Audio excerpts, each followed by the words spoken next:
So game time thinking when you're in a ditch or thinking when you're on a stage is hard. So most athletes, most performers have a playbook. It's pre-decided what you're going to do in what situation, such that when you get into that situation, you can carry it out fast and you're not making decisions on the fly. What that is a playbook. A playbook is made up of many plays, and we'll first discuss a play.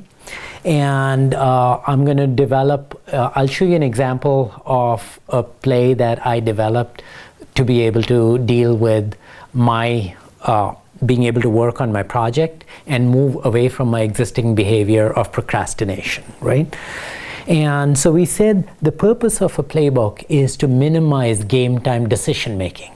Because when you're in the ditch, you don't decide so well, and many of your decisions are very short-term oriented, and you tend to decide in favor of your existing behavior, right? So if you want the new behavior, script it. Let's talk about what we want in the form or the script. First is name your play. So I'm naming my play, focus on writing an outline. Right? So this is my project, though, is working towards my long-term goal, which is writing a book or a paper. And writing an outline is one of the projects in it. So pick the smallest project you can and name that the play. And now under that, say what the goal of that is, right? So a play consists first of a goal, and the goal should be more journey-oriented. We've been talking about this balance between goal orientation and the journey orientation, right? Destination versus the journey. And if you can make the goal journey oriented, so for example, I chose 30 minutes a day instead of write 5 pages or finish the outline for the first 2 chapters.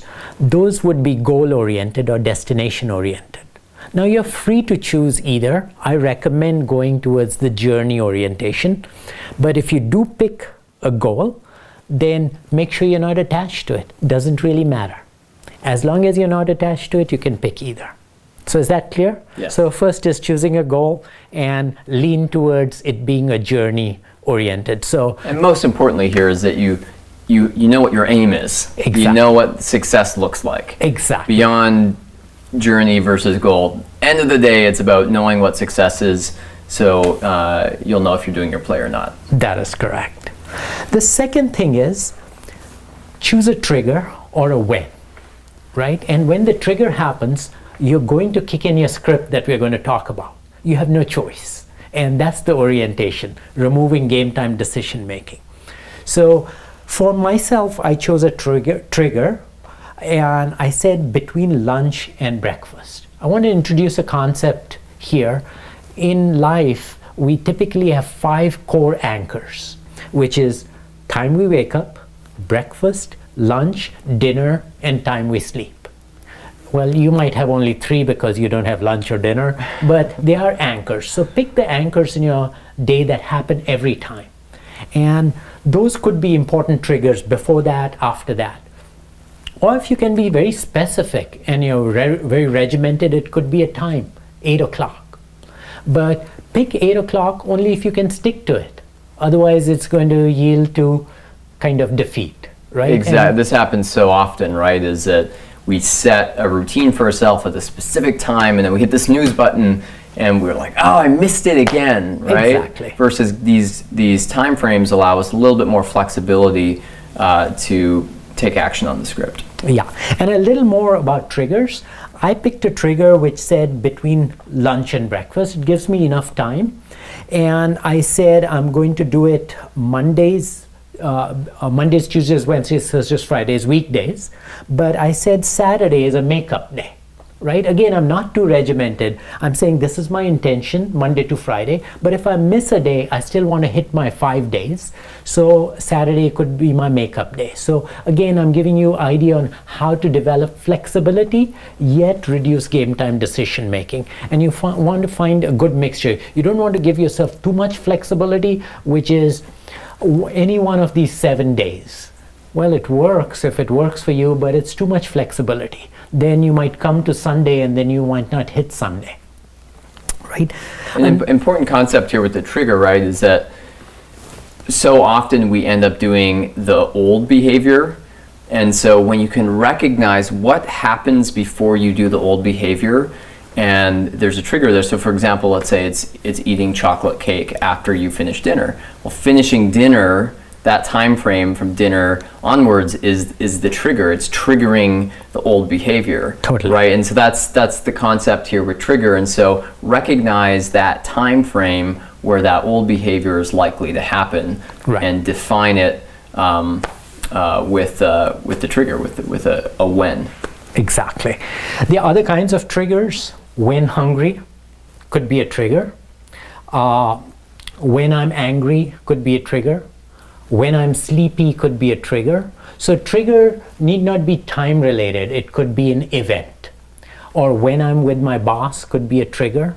So triggers are important to look at as what trigger makes you go towards the old behavior many times, or what's a trigger where you want to go towards your new behavior. Either of those could be choices where you just dive in and start executing your script. Perfect. That's very clear. Okay, so let's go then to the script. And I'll use an example again to describe the script, but the script needs to be precise, again with the same idea, reduce game time decision making. So here I say, I'm going to clear my desk, turn off my phone and the internet. Then I'm going to do 5 minutes of breathing and visualization. I'm going to visualize my actions so they become easier. You know, sports teams do that, athletes do that, dancers do that. If you visualize, it becomes easier to do the deliberate action. And so that's a lot of my script. I also wrote another thing, which is shut my eyes and breathe when distracted. So I'm anticipating my distractions during my commitment of this 20 minutes or whatever that I'm going to work on my cause, my intended behavior, my new behavior, and I know what distractions will come up. And I'd say the moment I find myself checking my phone, but my phone was off, but anyway, moment I see that I'm getting distracted, that's when I go to the speed up, slow down. That's the time to slow down. And I slow down, shut my eyes, and take 5 breaths. Gives me a chance to come back. So what's happening here is you're predetermining how you will succeed, right, and follow the new behavior. Right. And by doing that in advance, when tempted in the moment to go into the old behavior, you're just creating the flow to stick with the new behavior.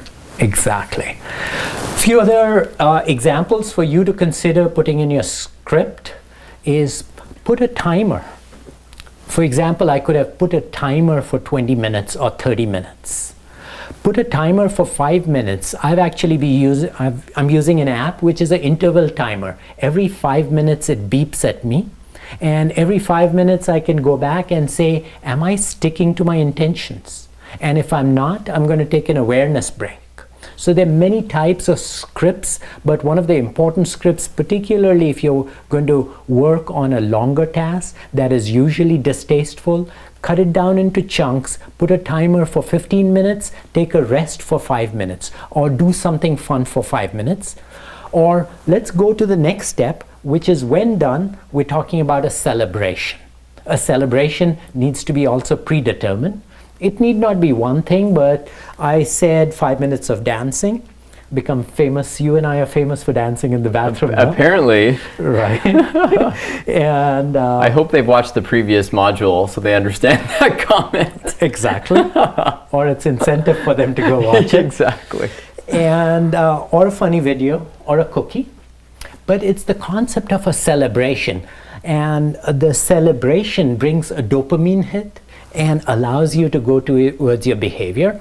And I put the celebration in the end, but you can put mini celebrations in your script, right? So a script can be as innovative as you want, but it minimizes game time decision making. You're ready to roll. The trigger hits, the goal is clear, you know what you want to do, put that into your script, move towards your goal, and then celebrate.